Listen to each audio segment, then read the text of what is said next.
In this video, we'll talk about the pros and cons of different payment methods. The first is cash, or a debit card, which is a card that draws directly from your bank account. In retail situations, you can always use cash. And a possible benefit is that you can't accidentally spend more than you actually have. The downside, of course, is that you can only spend what you actually have.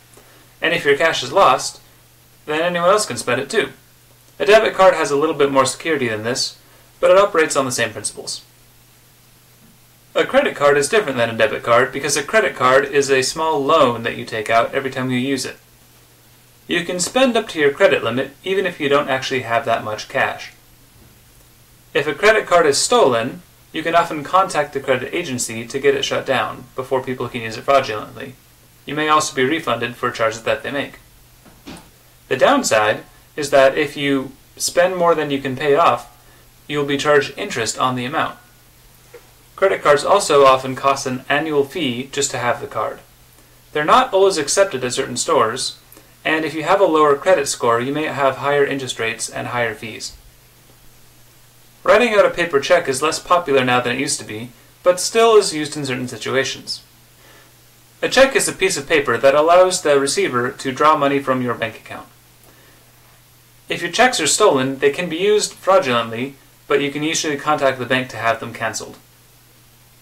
A check is like using a debit card in that you can't spend more than you actually have in your bank account.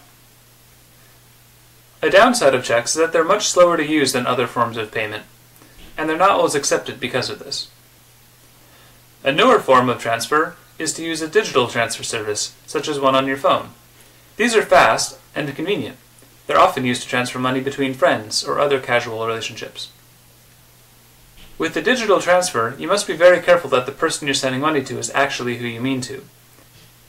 Digital transfers are often accepted for online purchases, but in a normal retail setting they may not be.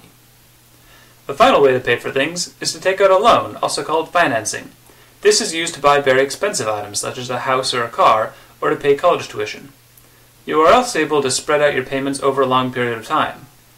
The downside of a loan is that you have to pay interest upon that money that you borrow, and it often can add a huge amount to the initial price.